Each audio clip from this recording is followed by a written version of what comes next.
Hello दोस्तों, आइए हमारे व्रत कथा चैनल में आपका स्वागत है। मैं आपके लिए लेके आई हूँ एक तुलसी माता और द्वारिकाधीश की कहानी। एक नगर में एक बुढ़िया रहती थी। उसके बेटे बहू के साथ बहुत आनंद से रहती थी। रोज़ बुढ़िया उठकर नदी नहाने जाती और पूजा पाठ करके अपने तुलसा जी के पौधे को सींचती थी। तुलसा जी के पौधे में इतना मन लगाकर सींचती थी जैसे अपने हरि ही उन्हें मिल गए हैं। जैसे तुलसा जी के पौधे की सेवा करके फिर अपने बेटे बहू के साथ भोजन करती थी। एक दिन नदी नहाकर आ रही थी तो सारी सखियों ने कहा कि क्यों बुढ़िया माई, तुम्हें तीर्थ यात्रा चलना है तो हम सब जा रहे हैं। घर आकर उसके मन में भी लालसा जगी कि मुझे भी तीर्थ यात्रा जाने की इच्छा है, मुझे भी हरि के दर्शन करने की इच्छा है, पर मैं जा नहीं सकती। ऐसा सोचती हुई तुलसा माता की सेवा कर रही थी तो भी उनके मन में हरि की ही इच्छा थी। अपने हरि के मन की इतनी इच्छा हो गई कि उसे खाना खाने को भी मन नहीं लग रहा था। बेटे बहू के साथ खाना खाने बैठी तो उसे खाना खाने में मन नहीं लग रहा था। तब बेटे बहू ने पूछा, माई क्यों आज इतने खुश रहने वाली माई इतनी उदास क्यों है? तब उसने कारण बताया कि मैं आज इतनी उदास इसलिए हूँ कि मुझे मेरी सखियों के साथ हरि के दर्शन करने के लिए जाना है, पर मैं जा नहीं सकती क्योंकि मुझे तुलसा माता की सेवा करनी है। तुलसा माता का पौधा सूख जाए तो मुझे पाप लगता है, इसीलिए मैं द्वारिकाधीश के दर्शन करने के लिए नहीं जा सकती। तब बेटे बहू ने हंसकर कहा कि हम तुम्हारे तुलसा जी का पूरा ध्यान रखेंगे और उसे टाइम से जल देते रहेंगे। तुम्हारा तुलसा जी का पौधा को सूखने नहीं देंगे। तुम जाओ, अच्छे से तीर्थ यात्रा कर कर आओ। बेटे ने अपनी पत्नी से कहा कि माँ के लिए कुछ अच्छे से भोजन बना दो जो रास्ते में खा लेगी। बेटा अपने माँ के लिए पैसे की व्यवस्था करने के लिए बाजार को निकल गया और उसकी बहू उसके लिए भोजन तो नहीं बनाया, और पति को बाहर जाने के बाद उसने तुलसा जी के पत्ते को उखाड़कर और जड़ समेत उस पौधे को उखाड़कर ऐसे पैक कर दिया पोटली में कि जैसे उसने भोजन सामग्री ही पैक की है। पोटली उठाकर अपनी सास को दी और कहा कि माई ये लो, इसमें भोजन सामग्री है, जब भी आपके साथ सखी वाले खाए तो आप भी खा लेना। माई हंसकर अपनी पोटली को लेकर सखियों के साथ तीर्थ यात्रा के लिए निकल गई। चलते चलते रास्ते में थक गई तो माई ने कहा कि मैं भी इसमें से खाना खा लेती हूँ। साथ सखी वाले सभी को कहा कि आओ, मेरे बेटे और बहू ने मेरे लिए अच्छे से पकवान बनाकर भेजा है, तुम भी आओ, थोड़ा थोड़ा प्रसाद पालो। सभी साथ वालों को बुलाकर साथ में बैठकर पोटली को खोला तो 32 हार के 33 भोजन मिले। सभी साथ वालों में प्रसाद बांटकर खुद बुढ़िया ने भी प्रसाद पाकर बहुत आनंद से पेट भर लिया और उससे उससे आगे बढ़ने लगी। आगे बढ़कर द्वारिकाधीश पहुंची तो अपने भक्तों की लाइन देखकर बुढ़िया घबरा गई। कहने लगी, इतनी देर से तो मैं हरि के दर्शन होंगे तो मेरे तुलसी के पत्ते सूख जाएंगे, मैं इतने में नहीं जा सकती हूँ। लाइन में लगी वही तुलसा का मन में ध्यान था।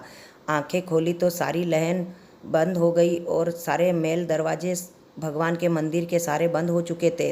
तब बुढ़िया माई पछताने लगी कि ये सारी मेरे तुलसा जी के क्रोध के कारण हुआ है। मैं तुलसा को छोड़कर आई हूँ, मेरी भक्ति को छोड़कर आई हूँ, इसीलिए मुझे ये श्राप लगा है। इसी पाप के कारण मेरे भगवान के दर्शन नहीं हुए। मेरे साथ सखी वाले सभी दर्शन कर कर चले गए, मैं दर्शन नहीं कर सकती हूँ। उस पेड़ी पर बैठकर बुढ़िया माई रोती चिल्लाती हुई बैठी तो भगवान हरि खुद बच्चे के रूप में आए और बुढ़िया माई को कहने लगे कि बुढ़िया माई, क्या हुआ, तुम क्यों रो रही हो और क्यों उदास बैठी हो? तब बच्चे को उसने कुछ भी जवाब नहीं दिया और कहने लगी कि से मेरा दुख नहीं बटेगा, मेरा दुख तो मेरे ही मन में रहने दो। तब बुढ़िया माई को बच्चा कहने लगा, नहीं माई, बच्चा तो भगवान का रूप होता है, अगर बच्चे के साथ तुम अपना दुख बांट सकती हो तो बांट लो। तब बुढ़िया ने सोचा, ये तो बच्चा है, ये तो मेरे दुख को क्या समझेगा, चलो ठीक है, मेरा मन हल्का कर लेती हूँ। बुढ़िया माई बच्चे को कहने लगी कि मैं रोज़ उठकर नियम था मेरा कि मैं नदी नहाने जाती और तुलसा माता को सींचती थी। तुलसा माता की पूजा करके फिर मेरे बेटे बहू के साथ भोजन करती थी। लेकिन एक दिन मेरी सखियों ने मेरे मन में लालसा जगाई कि मैं भगवान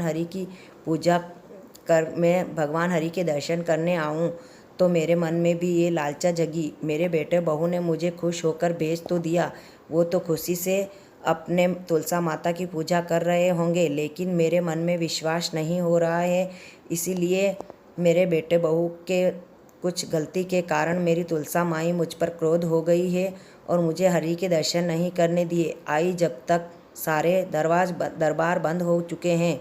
तब तुलसा माई ने को छोटे बच्चे के रूप में बने द्वारिकाधीश ने कहा कि हे माई, क्यों, क्या लाई हो?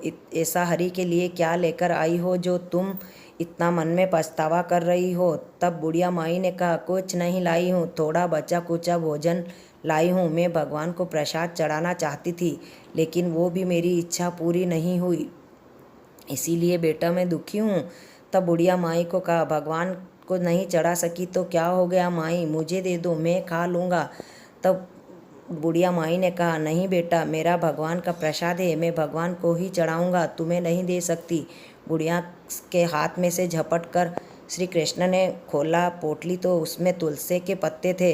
हरि विष्णु ने खुशी खुशी उस तुलसी के दोनों पत्तों को पावन कर लिया और अंतर्ध्यान हो गए। इधर उधर देखती रही तो कोई भी नहीं दिखाई दिया। छोटा बच्चा था, वो भी दिखाई नहीं दे रहा था।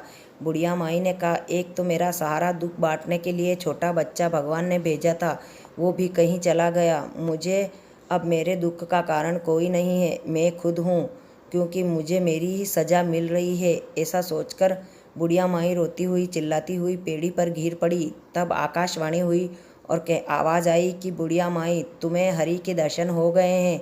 बच्चे के रूप में हरि तुम्हारे सामने आए और तुम्हारा प्रसाद पावन कर लिया है। तुम मन से पवित्र हो। हे माई, तुम अपने घर को लौट जाओ। तेरी तो अपनी तुलसा तेरा राह देख रही है। तुलसा का मन में विचार कर कर बुढ़िया माई घर की ओर चल गई। घर पर गई तो देखा तुलसी का पौधा आंगन में नहीं था। अपने बेटे और बहू को कहा कि बेटा, तुलसी का पौधा कहाँ है? तब बेटे और बहू ने कुछ भी जवाब नहीं दिया, क्षमा मांगने लगे और रोने लगे, उसे चिल्लाने पता लगे चल कि गई माई थी। मुझे माफ़ कर दो और मेरी पत्नी को भी माफ़ कर दो, इसकी गलती के कारण तुम्हें सारा इतना दुख उठाना पड़ा। तब माई ने उसके पाँव में गिरी और कहने लगी कि बेटा, मुझे कोई भी दुख नहीं उठाना पड़ा, मुझे तो हरि के विष्णु के दर्शन हो गए हैं। स्वयं द्वारकाधीश ने आकर तुलसी का प्रसाद पाया है और हमने भी 32 आर के 33 भोजन पाए हैं। तुम्हारी पत्नी ने तो मुझ पर इतना बड़ा एहसान किया है जो हरि विष्णु ने मुझे दर्शन दिया है, इसी के कारण मुझे ये सब भगवान हरि के दर्शन मिले हैं। ये अगर तुलसी का पौधा तोड़कर मेरी पोटली में नहीं बांधती तो मुझे हरि के विष्णु के दर्शन नहीं होते। और बहू कहने लगी कि माई, मैंने तुम्हारी तुलसा माता का अपमान किया है, मैं जन्म जन्म से तुलसा माता की दोषी रहूंगी। तब तुलसा माता प्रसन्न होकर कहने लगी कि नहीं बेटा, तुमने तो बहुत अच्छा किया है, जिससे बुढ़िया का उद्धार हो गया है, श्री हरि विष्णु के दर्शन हो गए हैं। बहू और सास ऐसे मिलने लगी कि दोनों भक्त और भगवान का मिलन हो रहा है। दोनों एक दूसरे से माफ़ी मांगती रही और बुढ़िया के प्राण वहीं छूट गए और बेटे बहू के कंधे पर पार लग गई। हे भगवान विष्णु, बुढ़िया को दर्शन दिए जैसे सभी को दर्शन देना, और बहू से ऐसी गलती हुई जैसी भूल कर सभी से गलती होना, जिससे बुढ़िया का उद्धार हो गया। हे तुलसा माता, बुढ़िया पर प्रसन्न हुई जैसी सभी पर प्रसन्न होना। हे द्वारिकाधीश, जैसे भक्त और भगवान का मिलन हुआ जैसे सभी पर प्रसन्न होना। जय तुलसा माता, हरि विष्णु। अगर हमारी कहानी आपको पसंद आई तो लाइक, शेयर, कमेंट ज़रूर करना। अगर इसी कहानी में कोई गलती हो तो हमें क्षमा ज़रूर करना।